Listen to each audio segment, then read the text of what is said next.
Hey everybody, I'm Samantha Stoddard and this is Salvaged by Sammy. On this channel we dive deep into furniture flipping for profit and simple home projects.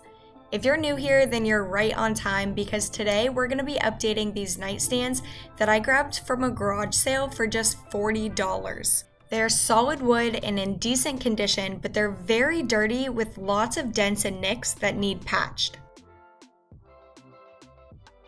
This is Salvaged by Sammy, so let's get salvaging. This set was especially dirty, so I used my shop vac to suck up any loose debris or dust prior to wiping it down with a degreaser.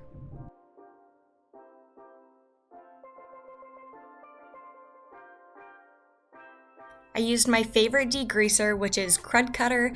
I sprayed the entire piece and then wiped it down with a paper towel. Crud Cutter is my favorite degreaser because not only can I use it for all of my furniture flips, but I use it all around our house and especially in our kitchen. I really want this furniture flip to be easy for you to replicate, so I've linked on the screen all of the products that I'll be using in this furniture flip, and I also linked them down in the description box. I also linked all of the tools that I'll be using, such as this Surf Prep sander. I used 150 grit to scuff sand the entire piece, and scuff sanding is going to give the primer something to adhere to, and it also blends out some of those minor nicks and dents.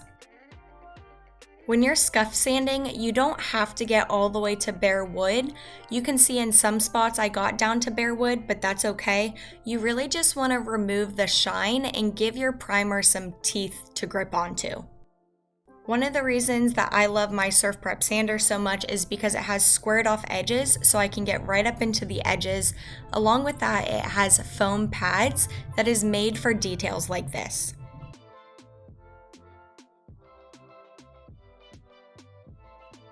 I went back over the piece with my shop vac to remove any lingering dust prior to wiping it down with a tack cloth. Tack cloths are sticky cheesecloths that will pick up any leftover particles on your piece to keep them from getting in your paint. If you happen to paint over dust or hair, anything like that, it's gonna show through your paint and you're gonna end up having to do a lot of rework.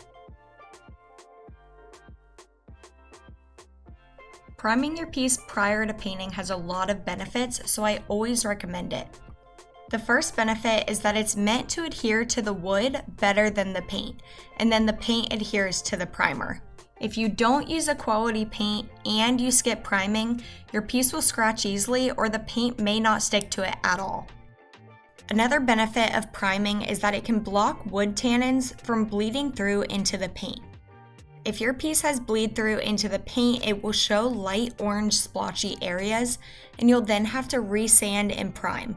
So it's always better to just prime from the beginning to eliminate any guesswork on if your piece will bleed or not.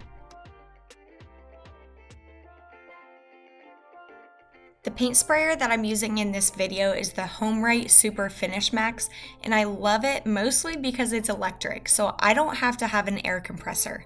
It's also all plastic and super easy to clean, so it's really beginner friendly and great for when I forget to take the paint out for a few days.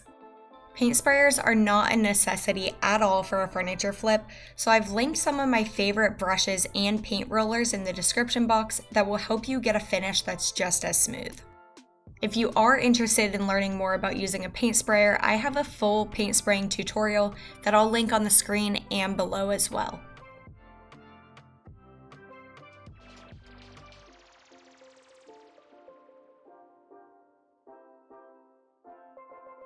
I promise that I did not forget to patch and fill all of the nicks and dents, but I actually like to do this step after my first coat of primer.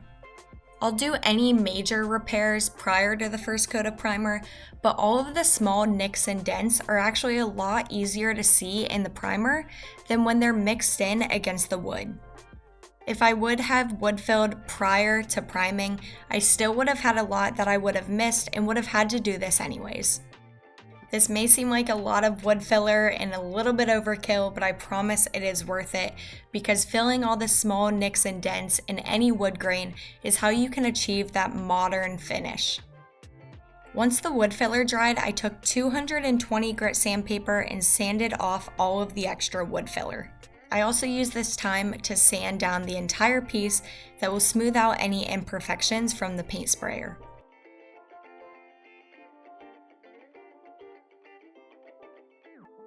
Anytime you paint, you should be wiping your piece down with a tack cloth to make sure there are no particles left over.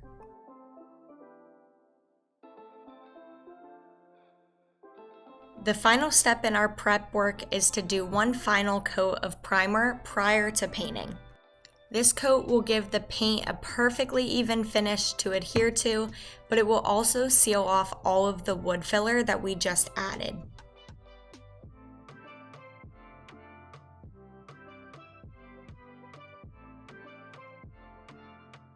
Sometimes the prep work can seem daunting, but it's all to make sure that when you finally add the paint, it goes on perfectly smooth and just how you imagined.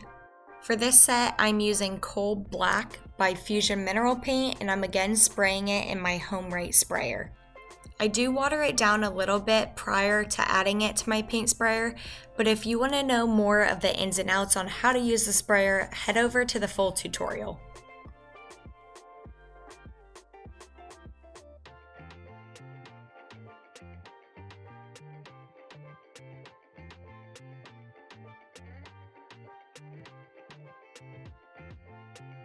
One of my favorite tips that I've learned for working on dark pieces is to add some of your top coat into your leftover paint.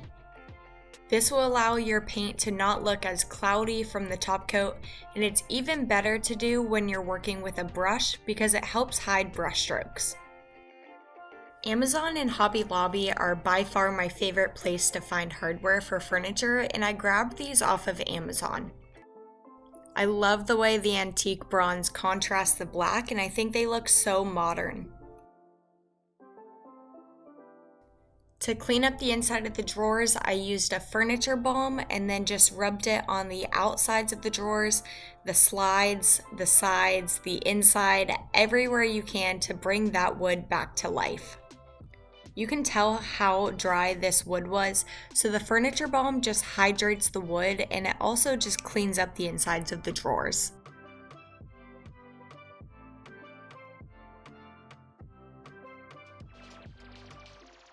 Before the final reveal, I have to give you guys another look at these nightstands and what they looked like when I first picked them up. They had a lot of damage and were very dated, but I think we have modernized them and given them a whole new life. I listed these for $300 and that's what they sold for. I usually would list it a little higher, but I really needed some space in the garage. I spent $80 on this project total, so that left me with $220. Thank you so much for watching. Let me know in the comments what you think of this flip, and like and subscribe for more tutorials.